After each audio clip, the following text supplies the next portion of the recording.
साथ ही इस वीडियो को ज़्यादा से ज़्यादा लाइक करें, कमेंट करें, शेयर करें और चैनल को सब्सक्राइब करना ना भूलें। बहुत धन्यवाद ब्रह्मचारी दीक्षेंद्र जी, आपने ये जो अपने मिशन आर्यावर्त चैनल के माध्यम से जो एक प्रश्न रखा है, आज पूरे विश्व की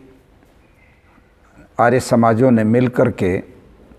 अपने अपने स्थान पर और लाखों लाखों आर्य समाज के कार्यकर्ताओं और सदस्यों ने अपने घरों में यज्ञ किया है। और यज्ञ करने का यह निश्चय इसलिए किया गया था कि कोरोना महामारी जिस प्रकार से पूरी दुनिया के अंदर उग्र रूप धारण करके फैली और अभी भी जो लगभग आगे ही बढ़ती जा रही है, ख़त्म नहीं हुई है, उसके विरुद्ध अपना एक बढ़िया और मजबूती से काम करने का संकल्प लेने के लिए आज 3 मई को सारी विश्व की आर्य समाजों ने मिलकर के यज्ञ किया। 9:30 बजे से 10:30 बजे तक सभी लोगों ने यज्ञ किया और यज्ञ के उपरांत परमपिता परमात्मा से प्रार्थना भी की है कि हे प्रभु, उन डॉक्टरों के पुरुषार्थ को, उनके प्रयत्न को सफल करें जो इस कोरोना के वैक्सीन और दवाई के लिए काम कर रहे हैं, रिसर्च कर रहे हैं। ये भी प्रार्थना की कि प्रभु, जो इस कोरोना संक्रमण से ग्रसित लोग हैं उनका स्वास्थ्य उत्तम बने, वो स्वस्थ हो जाएं, रोग से मुक्त हो जाएं, ये हमारी कामना है। और इस बात को परमपिता परमात्मा से यज्ञ के उपरांत सभी आर्यों ने, लाखों लाखों आर्यों ने ये दुआएं की हैं, ये प्रार्थनाएं की हैं। मैं समस्त इस यज्ञ को करने वाले आर्य महानुभावों का और भी लोगों ने जिन्होंने भी इस यज्ञ को आज किया हो, उन सब का हृदय से धन्यवाद करता हूं और उनको इस बात के लिए बधाई देता हूं कि उन्होंने संगठन का परिचय देकर इस बहुत ही महत्वपूर्ण और बहुत ही एक आवश्यक कार्य को एक प्रकार से करके दिखाया है। यज्ञ करने से क्या लाभ हैं, यह भी जानकारी आज इस चैनल के माध्यम से मैं लोगों को देना चाहूँगा। प्राचीन काल से ही, और यदि मैं ये कहूँ कि इस सृष्टि के प्रारंभ में जो परमपिता परमात्मा ने मानव मात्र के उपकार के लिए जो ज्ञान वेद में दिया, जो कहीं भौगोलिक दायरों में नहीं बनता, पूरी दुनिया के अंदर, पूरे ब्रह्मांड के अंदर जो लोग होते हैं उनके लिए आगे बढ़ने का जो रास्ता, उसका मार्गदर्शन देने का जो ज्ञान वेद में आया। वेद को इस सृष्टि का संविधान माना जाता है कि सृष्टि बनी तो उसको आगे चलने के नियम, कानून, कायदे, उसका संविधान वेद है। और उस वेद में अनेक मंत्रों के माध्यम से ये कहा है कि जब समाज के अंदर कभी भी प्रदूषण फैले, वायु दूषित हो जाए, जल दूषित हो जाए, पृथ्वी पर गंदगी बढ़ जाए, आकाश प्रदूषित हो जाए, उस समय यज्ञ एक ऐसी प्रक्रिया है जो उस प्रदूषण को समाप्त करती है। यज्ञ के द्वारा पूरे वायुमंडल में सुगंधि फैल जाती है और उस यज्ञ की प्रक्रिया में जो रासायनिक क्रिया होती है उसके माध्यम से जो उसमें से गैसें निकलती हैं, वो गैसें भी पूरे वायुमंडल में फैल जाती हैं और जगह जगह वो जाकर उन लोगों को लाभ पहुंचाती हैं जो किसी न किसी रूप में किसी विषाणु या किसी भी और जीवाणु से प्रभावित होते हैं, बीमार होते हैं, पीड़ित होते हैं। अर्थात वेदों में इस बात का स्पष्ट संकेत है कि यज्ञ के 2 लाभ तो स्पष्ट हैं। नंबर 1, इस वायुमंडल को शुद्ध करना, प्रदूषण को समाप्त करके और पूरे पर्यावरण को सुरक्षित और शुद्ध बनाना। दूसरा, जो रोग फैलते हैं विषाणु और कीटाणुओं के द्वारा, उनको समाप्त करके पूरे लोगों को रोग मुक्त करना, उनको रोग से मुक्ति दिलाना। आज कोरोना का जो वायरस है उसके लिए अभी तक विज्ञान के क्षेत्र में या डॉक्टरों ने कोई वैक्सीन, कोई इंजेक्शन, कोई दवाई अभी खोज नहीं की है। उस पर लगे हुए हैं वे लोग, पुरुषार्थ हो रहा है, खोज हो नहीं पाई है पूरी।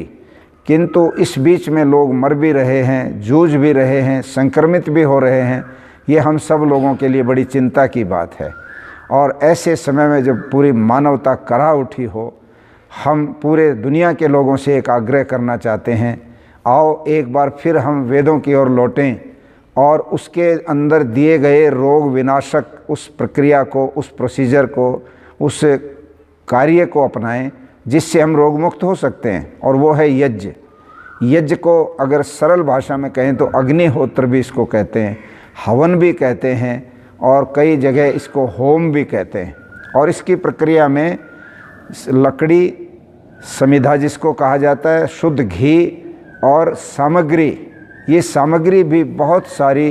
दवाइयों से बनती है। और ये वो दवाइयाँ हैं जो आयुर्वेद में जिनका वर्णन आता है, जो आयुर्वेद के ग्रंथों में उनके गुण और उनके धर्म के बारे में बहुत कुछ लिखा गया है। उन औषधियों से विभिन्न रोगों का इलाज और उपचार किया जाता है। तो उन सारी दवाइयों को जब हम अग्नि में डालते हैं घी के साथ मिलाकर, तो वो उन दवाइयों को अग्नि जला करके समाप्त नहीं करती, बल्कि उनको सूक्ष्म बना देती है, विच्छिन्न बना देती है। और विज्ञान का एक सिद्धांत है कि जितनी कोई चीज़ सूक्ष्म होती जाएगी उतनी ही उसकी शक्ति बढ़ती जाती है, उसमें और अधिक ताकत बन जाती है, और अधिक प्रभावशाली वो बन जाती है। तो अग्नि में जब घी और सामग्री डालते हैं, और सामग्री में औषधियाँ डालते हैं, जिसमें गिलोय डालते हैं, गूगल डालते हैं, लोबान डालते हैं, अगर तगर, जीवंती और जायफल डालते हैं, इन सब चीज़ों का जब जो सूक्ष्म रूप वायुमंडल में जाता है और उस वायुमंडल में से मनुष्य और पशु आदि श्वास लेते हैं, तो उन शरीरों में, मनुष्यों के शरीरों में या पशुओं के शरीरों में कोई भी वायरस, कोई भी विषाणु या कोई भी कीटाणु अगर भीतर है, चला गया है किसी कारण से, तो उसको ये जो औषधियों का और घी का जो सूक्ष्म रूप है, ये उनके श्वास के द्वारा भीतर जाकर उस वायरस से लड़ता है, उसको समाप्त करने की कोशिश करता है। सबसे बड़ी बात इसमें यह है कि इस हवन में, यज्ञ में एक गैस विशेष निकलती है जिसको कहते हैं फॉर्मेल्डिहाइड। फॉर्मेल्डिहाइड गैस का एक गुण है कि ये जो विषाणु और कीटाणु होते हैं उनको समाप्त करती है, उनको मार देती है, क्योंकि इसके अंदर वाष्प भी होता है, और वाष्पीकरण होने से जहाँ भी पानी और इन अग्नि के इस फॉर्मेल्डिहाइड गैस का जो अंश है वो इकट्ठा होता है, वहाँ पर कीटाणुओं को, कृमियों को, विषाणुओं को समाप्त करने की क्रिया चालू हो जाती है। इसलिए ये यज्ञ में जो फॉर्मेल्डिहाइड गैस है, ये अपना बहुत बड़ा कार्य एक प्रकार से इन विषाणुओं को नष्ट करने में करता है। आज इसको समझने की ज़रूरत है। हम पूरी दुनिया के अंदर जो आर्य समाज की इकाइयों ने, लोगों ने जो यज्ञ किया है, हम पूरे विश्वास के साथ कह सकते हैं कि वहाँ इस वायुमंडल में यज्ञ के माध्यम से गए हुए उन औषधियों के जो अंश हैं वो बहुत अधिक प्रभाव उसके ऊपर पड़ेगा और वो शुद्ध हो जाएंगे, वायुमंडल ठीक हो जाएगा। मैं कई विज्ञान पढ़ने वाले भाइयों को भी ये समझाना चाहता हूँ जिनको ये विश्वास नहीं होता कि घी और सामग्री डालने से कैसे वायुमंडल शुद्ध होता है, तो उनको मैं ये कहना चाहूँगा कि जब हम अग्नि में अच्छी पदार्थ, अच्छी चीज़ें डालते हैं, उसमें सुगंधित चीज़ें डालते हैं, उसमें लोबान डालते हैं, गूगल डालते हैं, अगर तगर डालते हैं, चंदन डालते हैं, उसमें कपूर डालते हैं, उसमें और ऐसी चीज़ें डालते हैं जो सुगंधित हैं, तो वो चीज़ें अग्नि में सूक्ष्म बनकर जब फैलती हैं तो दूर दूर तक सुगंधी महसूस होती है। वो हम अपनी अनुभूति से श्वास ले करके उसको देख सकते हैं। और यदि उसी अग्नि में हम मिर्चें डाल दें और कोई ऐसी चीज़ें डालते हैं जो बहुत घातक हैं, तो वो भी जब सूक्ष्म बन करके वायुमंडल में फैलती हैं तो आप लोगों ने देखा होगा उससे भी हमारे अंदर प्रभाव पड़ता है और हम बेचैन हो जाते हैं, हम श्वास नहीं ले पाते हैं, और वो गलत चीज़ों का जो अंश वायुमंडल में गया था वो हमें पीड़ित करता है, प्रभावित करता है। तो यज्ञ में जब हम अच्छी चीज़ों को डालेंगे और आग उसको सूक्ष्म बनाएगी तो फॉर्मेल्डिहाइड गैस बनेगी, उसमें और अच्छी शुद्ध गैसें बनती हैं। वो गैसें फिर पूरे वायुमंडल को शुद्ध बनाती हैं, सुगंधित बनाती हैं, हमको वो बड़ी अच्छी लगती हैं, हम बड़ा अच्छा फील करते हैं, और उनमें जो औषधीय तत्व हैं वो हमारे भीतर जा कर के विषाणुओं को और कीटाणुओं को मार देते हैं। आज कोरोना के इस विषाणु को मारने के लिए और आप कुछ करें ना करें, किंतु यदि अपने घरों में यज्ञ करने लग जाएं, भले ही आपको मंत्र नहीं आते और कुछ नहीं आता, किंतु आप अपने घर में एक आग जलाकर एक पात्र में और उसमें शुद्ध घी लेकर अच्छी समिधाएँ अर्थात लकड़ियाँ लेकर, जिसमें आम, पलाश, पीपल और गूलर, इसी प्रकार से आक, सफ़ेद आक, गिलोय, उसमें तुलसी आदि के जो पौधे हैं उनकी लकड़ी लेकर के और उसमें शुद्ध घी डालें और उसमें कुछ अच्छी औषधियों से मिली हुई सामग्री डालें, तो आपके घर का वातावरण और घर के बाहर का वातावरण बहुत ही सुंदर, शुद्ध, सात्विक होगा और आपके घर में आया हुआ कोई भी वायरस होगा वह भी समाप्त हो जाएगा। ये वायरस उस चीज़ को सहन नहीं कर सकता। ठीक इसी प्रकार से फॉर्मल्डिहाइड गैस और अन्य जो पदार्थ गैस ये इस यज्ञ की अग्नि के द्वारा तैयार होते हैं और वो फैलते हैं वायुमंडल में, और उसमें से हम श्वास के द्वारा अपने शरीर में प्रवेश कराते हैं उन सारी चीज़ों को, तो हमारे भीतर भी जो कीटाणु या विषाणु हैं वो इसी प्रकार से समाप्त हो जाते हैं। हमारे मित्र कीटाणु जो है वो शक्तिशाली बनते हैं और भीतर जो हमारे शत्रु कीटाणु जिनको राक्षस कहते हैं वो समाप्त होते हैं और हम स्वस्थ हो जाते हैं। आओ हम यज्ञ करें और इस यज्ञ की विधि को अपनाएं। यज्ञ करने के कारण से पूरी दुनिया स्वस्थ रह सकती है, कोरोना से मुक्त हो सकती है। ऐसा हमें अपने ऋषियों, मुनियों, अपने शास्त्रों, अपने वेदों के आधार पर दी गई उस पूरी थ्योरी के आधार पर विश्वास है। आप इसका प्रयोग करके देखें, आपको ज़रूर इसका लाभ होगा। आर्य समाज के जितने हमारे साथी कार्यकर्ता हैं वो प्रयास करें कि विभिन्न घरों में इस यज्ञ को कराने की व्यवस्था करें। जो लोग भी इच्छुक हों यज्ञ करने के, उनको सहयोग करें, उनको बताएं कि यज्ञ कैसे करना है और उस तरह की चीज़ें जुटा करके उनको देने की बात करें, उनको पहुंचाएं, जिससे यज्ञ का प्रचार होगा और लोगों का उपकार भी होगा। कोरोना वायरस से लड़ने के लिए यज्ञ का जो महत्व है वो आपके सामने थोड़ा संक्षेप में रखा है। मैं तो ये भी कहना चाहता हूँ कि हमारे देश की सरकार को, आदरणीय नरेंद्र मोदी जी को, जो भारतीय संस्कृति के एक पुरोधा हैं, उनको ये चाहिए कि इस समय भारत को विश्व गुरु का दर्जा देने का एक अवसर आ गया है। इस कोरोना के अवसर पर हमें अपनी जो परंपरागत औषधियाँ, जो आयुर्वेदिक औषधियाँ हैं, उनके द्वारा बनी हुई सामग्री और शुद्ध घी के द्वारा एक तो यज्ञ की परंपरा को पूरे देश में और विदेश में फैलाने का ऐसा कुछ योजना बनाएं कि सब लोग इसको इस रोग से लड़ने के लिए अपनाएं। इसको कर्मकांड या कोई धार्मिक प्रक्रिया के रूप में प्रस्तुत करने की ज़रूरत नहीं, इसको रोग से लड़ने के लिए जो एक वैज्ञानिक प्रोसेस है उसके रूप में प्रस्तुत किया जाए।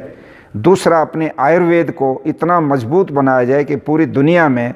आयुर्वेद के द्वारा बनाए गए काढ़े, बनाए गए पेय पदार्थ और वो लोग पिएं जिससे इन वायरस वगैरह से लड़ने में ताकत मिले।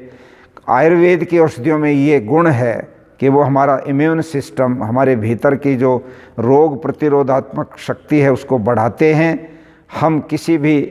प्रकार के वायरस से पीड़ित नहीं हो सकते यदि हमारी इम्यून सिस्टम ठीक है। रोग से लड़ने की ताकत हमारे अंदर है। आज भी डॉक्टर लोग ये मानते हैं कि कोरोना का वायरस जब शरीर में भीतर जाता है तो उस समय बॉडी में अगर इम्यून सिस्टम ठीक है, रोग प्रतिरोधात्मक शक्ति अगर अंदर पूरी है, तो वही उस वायरस को बाहर फेंक देगी और उसको भीतर स्थान नहीं देगी। एंटीबॉडी जिसको कहते हैं, एंटीबॉडी तत्व कब पैदा होंगे? जब हम भीतर में, शरीर में उन चीज़ों को पहुंचाएंगे जो चीज़ हमारे इम्यून सिस्टम को ताकत देते हैं। आज जैसे हल्दी है, आज जैसे काली मिर्च है, आज जैसे सूंठ है, छोटी पीपल है, आज जैसे दालचीनी है, आज जैसे अदरक का रस है, आज जैसे शहद है, आज जैसे तुलसी का अर्क है, आज गिलोय का काढ़ा है, आज आंवले का रस है। ये सारी चीज़ें ऐसी हैं जिनका अगर हम सेवन करें रोज़, प्रातःकाल खाली पेट आंवले का रस पीजिए या आप अपने गिलोय का रस पीजिए या 4-5 ये जो चीज़ें मैंने बताई इनको मिलाकर एक चाय की जगह काढ़ा बना के पीजिए और उसके बाद फिर आप देखिए 15 दिन के अंदर आपके शरीर के अंदर एक खास किस्म की स्फूर्ति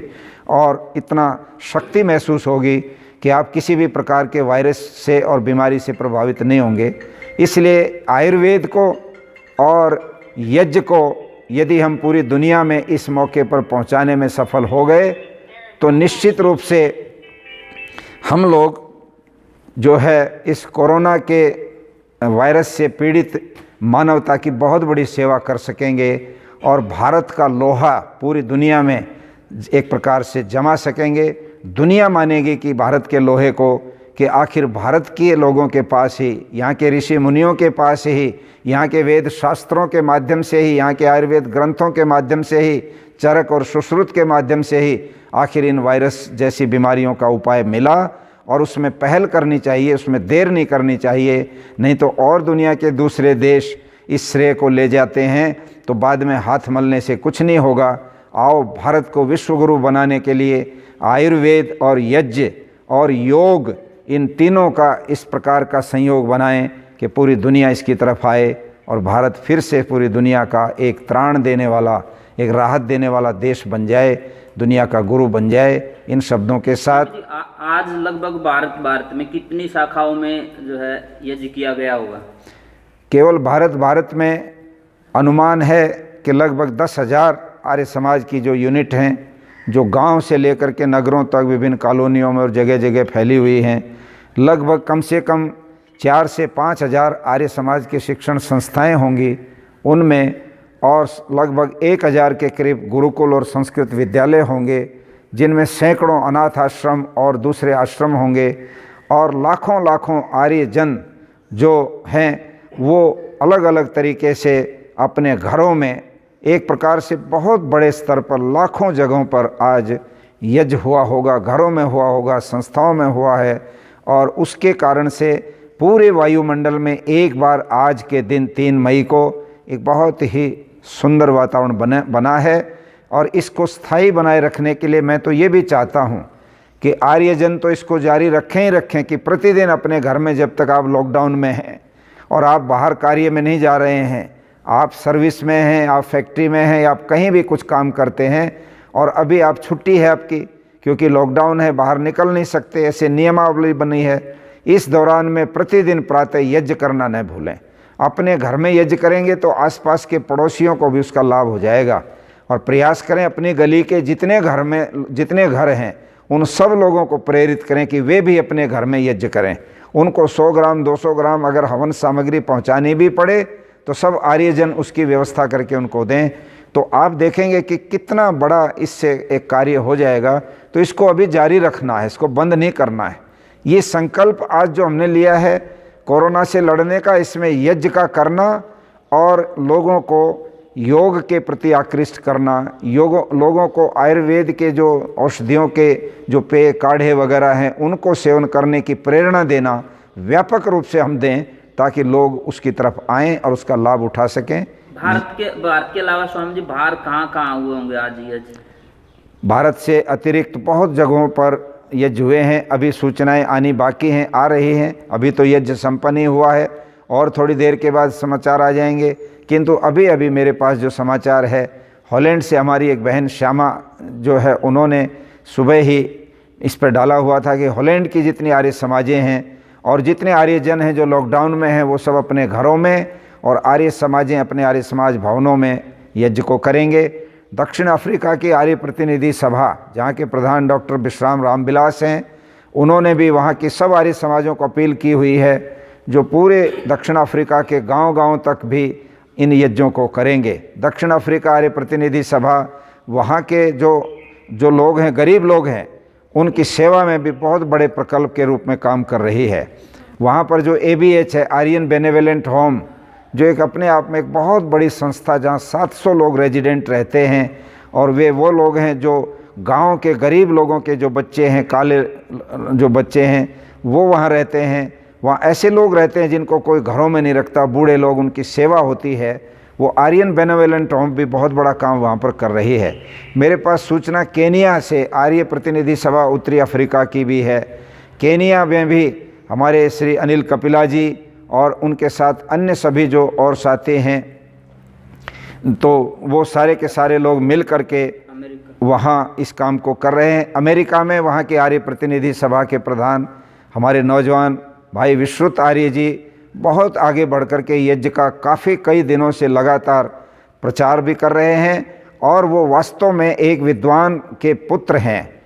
वो डॉक्टर सुभाष वेदालंकार के सुयोग्य सुपुत्र होने के नाते उनकी भावना भी बहुत है और उनकी पूज्य माता जी भी वहाँ पर आर्य समाज अटलांटा के उस वेद मंदिर में आर्य समाज में प्रतिदिन वहाँ यज्ञ भी करती हैं और वेद मंत्रों पर व्याख्या भी करती हैं। वहाँ की सभा के मंत्री नौजवान भुवनेश खोसला जी,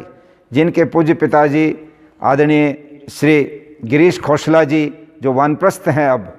और उन्होंने आर्य प्रतिनिधि सभा वहाँ पर बनाई थी, वे भी इस समय वहाँ पर इस काम को आगे बढ़ा रहे हैं। आर्य समाज न्यूयॉर्क, जहाँ के मंत्री श्री रणवीर कुमार जी हैं, हमारे आदरणीय श्री चंद्रभान आर्य जी जो आर्य समाज न्यूयॉर्क के पूर्व प्रधान थे, हमारे नौजवान विद्वान डॉक्टर अमरजीत शास्त्री जी, और इसी प्रकार से वेदश्रमी जी, हमारे डॉक्टर सतीश प्रकाश जी जो पूरे विश्व में अंग्रेजी के एक बहुत बड़े अथॉरिटी हैं, कमांड हैं, और वेदों पर जिनके बहुत प्रभावशाली और दिल को छूने वाले व्याख्यान होते हैं। उन्होंने आज ही प्रातः हमें उनका संदेश मिला, और उन्होंने जिस भावना से, हृदय से अंग्रेजी और हिंदी में अपना संदेश दिया इस कोरोना वायरस से लड़ने के लिए, उन्होंने एक आग्रह किया कि संपूर्ण आर्य जगत संगठित होकर इस समय पूरे विश्व में इस कार्य को करे ताकि मानवता को हम बचा सकें उनको। और इस तरह से और बहुत सारे साथी जो वहाँ पर हैं, जो इस समय इस कोरोना वायरस में आर्य समाज के माध्यम से यज्ञों का और सारा कार्य उठा रहे हैं, उन सबको मैं हृदय से साधुवाद देता हूँ। ऐसे और सारी खबरें धीरे धीरे आ रही हैं। इंग्लैंड के अंदर हमारे डॉक्टर नरेंद्र कुमार जी जो वहाँ आर्य समाज के प्रधान हैं, उनका समाचार आया कि वे लोग भी वहाँ पर यज्ञ कर रहे हैं। कहाँ कहाँ यज्ञ हुआ इसकी सूचना भी आ जाएगी। पाकिस्तान के सिंध प्रांत में तो आर्य समाज का गढ़ है, और वहाँ पर तो बहुत समाचार यहाँ पर मिशन आर्यावर्त में ब्रह्मचारी दीक्षेंद्र जी के पास आती रहती हैं वहाँ की, और आज भी हमें आशा है कि वहाँ बहुत बड़े स्तर पर कई जगहों पर उन्होंने यज्ञ किए होंगे, और वो यज्ञों के समाचार आएंगे, वो आपके सामने धीरे धीरे आ जाएंगे। और भी बहुत सारे देशों में ये कार्य हुआ है। जर्मनी में राम प्रहलाद शर्मा जी हमारे बहुत बड़े आयुर्वेद के डॉक्टर हैं, वहाँ पर वो जो है दुभाषीय भी हैं, तो वो वहाँ पर वैदिक संस्कृति का झंडा अपने हाथ में थामे हैं। उन्होंने भी मुझे सूचना दी कि हम भी यहाँ पर परिवारों में यज्ञ करेंगे, जिससे कि इस परंपरा को हम यहाँ के लोगों से भी परिचित करा सकें। ऐसे दुनिया के बहुत सारे देशों के समाचार आ जाएंगे, देश के विभिन्न भागों के भी समाचार हमारे पास शीघ्र आएंगे, वो आगे हम आपके पास पहुंचाने की बात करेंगे। और मुझे पूरा विश्वास है कि आर्य समाज ने यज्ञ, योग और आयुर्वेद को अगर उठा लिया इस मौके पर, तो पूरी दुनिया में आर्य समाज का प्रभाव इतना छा जाएगा कि हम तमाम प्रकार की और जितनी बातें लोग समाज में कर रहे हैं उनसे हटकर एक सकारात्मक, एक रचनात्मक कार्यक्रम पूरी दुनिया को दे सकेंगे, जो इस समय आवश्यक है, और उसी से मानवता का उपकार हो सकता है। जिन्होंने आज यज्ञ किया कार्यकर्ता, उनके लिए क्या कहेंगे स्वामी? आज जिन्होंने यज्ञ किया है, कार्यकर्ताओं ने, आर्य समाज के सदस्यों ने अपने घरों में रह करके, लाखों घरों में यज्ञ हुआ है, हजारों हजारों आर्य समाज मंदिरों में, हजारों हजारों आर्य शिक्षण संस्थाओं में, गुरुकुलों में, आश्रमों में यज्ञ हुआ है। सभी विद्वानों ने, सभी साधु सन्यासियों ने, सभी नैष्ठिक ब्रह्मचारियों ने, और सभी भजनोपदेशकों ने, और कितने ही जो आर्य समाज के जो सारे के सारे जो रीढ़ की हड्डी के रूप में जाने जाते हैं, कोई भी वंचित नहीं रहा। आज ऐसा एक वातावरण बना है, पहली बार ये मैं देख रहा हूँ। पूरा आर्य जगत और आर्य जगत का एक एक व्यक्ति जो जहाँ बैठा हुआ है, चाहे वो लॉकडाउन में है, चाहे वो आर्य समाज मंदिर में है, जो जहाँ भी है, किसी आश्रम में है, उन सभी ने आज मिल करके यज्ञ किया है। हम भी लॉकडाउन के कारण से यहाँ पर स्वामी इंद्रवेश विद्यापीठ के इस आश्रम में 15 मार्च से ही यहाँ पर निरंतर यहीं पर बने हुए हैं। पूज्य स्वामी चंद्रवेश जी यहाँ पर चतुर्वेद पारायण महायज्ञ के ब्रह्मा के रूप में पधारे थे, उसके पश्चात वे भी यहीं पर हैं। यहाँ पर ब्रह्मचारी दीक्षेंद्र जी, ऋषिराज शास्त्री जी, हमारे डॉक्टर विवेकानंद शास्त्री, जिनके पूज्य पिताजी स्वर्गीय आचार्य वेदव्रत शास्त्री जी आर्य जगत के बहुत बड़े प्रतिष्ठित विद्वान थे, जिन्होंने प्रकाशन में बहुत बड़ी एक अपनी पहचान बनाई पूरे विश्व में आर्य समाज के क्षेत्र में, तो उनके आप योग्य सुपुत्र हैं। आप भी बहुत बार समय समय पर यहाँ आश्रम में किसी न किसी रूप में आकर के यहाँ इसको संभालते भी रहे, और आज भी जो यज्ञ हुआ उसमें बहुत सुंदर तरीके से इतनी अच्छी सामग्री, जिसमें सारी औषधियाँ मिलाई हुई हैं, मखाने से लेकर के अखरोट तक, और जितनी लोबान से लेकर के जीवंती और जायफल तक, सारी की सारी, तुलसी की और गिलोय की, नीम की, आम की और जांटी की, और पलाश और पीपल की, और आग की अनेक तरह की संविधाएं लेकर आप यहाँ पर पधारे। आपके ही आज यजमानत्व में ये यज्ञ यहाँ पर हमने किया। तो इस तरह से अनेक आश्रमों में ये यज्ञ आज हुए हैं। तो मैं समझता हूँ उन सारे के सारे यज्ञ करने वाले महानुभावों को मैं तो यही कहूँगा, परमात्मा आपके अंदर ये संगठन की भावना, ये अपने यज्ञ और अपनी संस्कृति के प्रति निष्ठा और श्रद्धा और मिशनरी जो स्पिरिट है ये बनाए रखे। हम इसी प्रकार से यदि चलते रहे तो आर्य समाज और ऋषि दयानंद को हम बहुत ऊंचाइयों तक ले जा सकते हैं। और आज उसकी ज़रूरत है। हम किसी और की तरफ न देखें, और कोई नहीं आने वाला है जो महर्षि दयानंद और वेद को पुनः स्थापित करने के लिए कार्य करेगा। आर्यों को ही मिलकर संगठित होकर अपने महर्षि दयानंद की उस विचारधारा को, जिसमें पूरी मानवता का हित समाहित है, जिसमें पूरे विश्व को एक परिवार के रूप में वसुधैव कुटुंबकम के रूप में मानने की विचारधारा उसमें समाहित है, और उनके हृदय में मानव मात्र के कल्याण की जो भावना है उसको यदि साकार रूप, मूर्त रूप दिया जा सकता है तो वो केवल और केवल हम आर्य समाज के लोग मिल कर के उसको दे सकते हैं। आओ हम लोग आज के दिन ये संकल्प लें कि जब तक कोरोना है तो कोरोना से लड़ेंगे और पूरे विश्व को स्वास्थ्य के लिए, स्वस्थ रहने के लिए काम करेंगे। हर तरह का उनका सहयोग करेंगे, तन से, मन से, धन से करेंगे,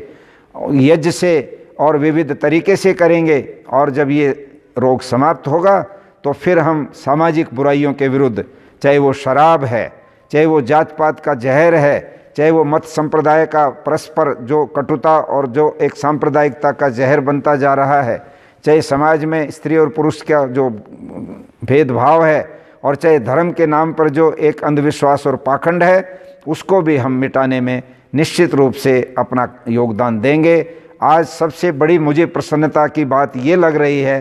कि जो बात महर्षि दयानंद ने 150 वर्ष पहले सत्यार्थ प्रकाश में कही, जो उन्होंने अपने प्रवचनों में कही, और ये कहा कि सारी मानवता आज भ्रांत धारणाओं से ग्रसित होकर, धर्म से अलग हटकर, वेद से विपरीत जाकर बहुत बड़ी हानि अपनी कर रही है, आज वो सिद्ध हो गया। कोरोना के इस संक्रमण के दौरान आज सारी की सारी ज्योतिष शास्त्र पढ़ने वाले बड़े बड़े ज्योतिषी फेल हो गए। आज जो बीज मंत्र दे करके बड़े भयानक रोगों को ठीक करने वाले जो लोग थे, वो सारे के सारे आज धरे के धरे रह गए। आज पूजा पाठ के नाम पर जो एक अंधविश्वास का बोलबाला था, आज वो सारे के सारे किसी काम नहीं आए। अगर काम आएगा यहाँ पर इस समय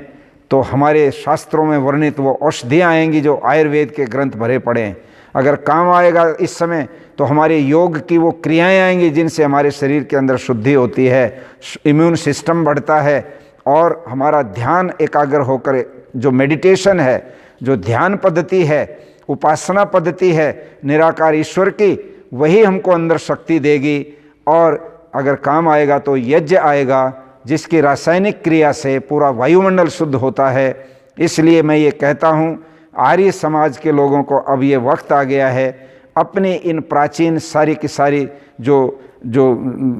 महत्वपूर्ण बातें हैं, जो पद्धतियां हैं, जीवन की पद्धति और चिकित्सा की पद्धति और अपने जीवन के कार्यों की पद्धति, ये सारी की सारी पुनः इस समाज में लाने के लिए कृत संकल्प होना चाहिए। अपने आपस के भेदभाव मिटाकर, आपस के गुटबाजी को समाप्त कर कर सब आर्य समाज के लोग एक मंच पर एकत्रित हो जाएं और केवल मात्र वहाँ पर आर्य समाज और महर्षि दयानंद के मंतव्य हमारा लक्ष्य हों, उनका प्रचार प्रसार करना हमारा उद्देश्य हो, तो कोई ऐसा कारण नहीं दिखता जिससे कि आर्य समाज में कोई विघटन हो। आज चाहे प्रांतीय सभाओं में, चाहे सार्वदेशिक सभा में, चाहे प्रत्येक आर्य समाज में या किसी भी संस्था में यदि कहीं भी आपस में मनमुटाव है तो इस कोरोना संक्रमण के अवसर पर आओ हम लोग अपने अपने हृदय में टटोल कर अपनी अपनी भूलों को स्वीकार करते हुए आगे बढ़ें और आर्य समाज को एक मंच पर लाने के लिए कृत संकल्प हो जाएं। जिस दिन आर्य समाज संगठित होकर एक सूत्र में बंध जाएगा, एक सूत्र में बंध करके पूरे राष्ट्र और पूरे विश्व का आह्वान करेगा, मैं दावे से कहता हूं कि पूरी दुनिया में यज्ञ का, योग का, आयुर्वेद का और वैदिक मान्यताओं का बोलबाला होगा। पूरी दुनिया हमारा लोहा मानेगी, क्योंकि हमारी विचारधारा में कहीं संकीर्णता नहीं है, हमारी विचारधारा में कहीं भी इस प्रकार की जो नैरो माइंडेडनेस नहीं है कि हम किसी को जाति के आधार या किसी लिंग के आधार पर या किसी को धन दौलत के आधार पर छोटा बड़ा मानते हों। हम सब के उपकार की बात सोचते हैं, यही हमारा उद्देश्य भी है। और इस विषय में भी आज के इस यज्ञ में हम सोचें। मैं सब अपने आर्यजनों का, अपने अधिकारियों का, अपने सारे आचार्यों का, विद्वानों का, भजनोपदेशकों का, साधु सन्यासियों का, कार्यकर्ताओं का, युवा संगठनों का, हमारे पूरे डीएवी मूवमेंट के जितने भी संस्थान हैं और उसके जो कर्ता धर्ता डॉक्टर पूनम सूरी जी के नेतृत्व में जो 1 लाख कर्मचारी जो काम करते हैं, प्रोफेसर, वाइस चांसलर, जो उनके जो है प्रिंसिपल्स और अनेक लोग, उन सब को,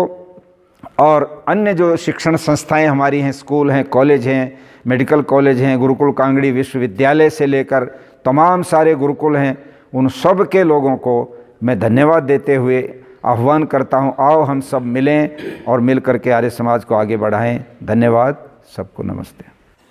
नमस्कार साथियों, यूथ लाइव कबड्डी चैनल आपका अपना चैनल है।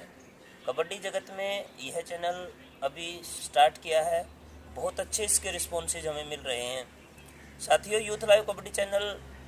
खेल जगत की उभरती हुई प्रतिभाओं को प्रमोट करना इस चैनल का उद्देश्य है। सबसे सस्ता चैनल और सबसे हाई टेक क्वालिटी में सबसे उत्तम आपका अपना चैनल यूथ लाइव चैनल है। इस चैनल को ज़्यादा से ज़्यादा आप शेयर करें, सब्सक्राइब करें और अपने आसपास होने वाले खेल मेलों में सेवा का मौका अवश्य दें और अपने आसपास जितने भी खिलाड़ी हैं उनका हमसे परिचय करवाएं। हम उनके इंटरव्यूज़ ले करके, उनकी बायोग्राफी बना करके, उनकी डॉक्यूमेंट्री बना करके उनको विश्व स्तर की पहचान दिलाएंगे। आपके अपने चैनल यूथ लाइव को लाइक, शेयर और सब्सक्राइब अवश्य करें।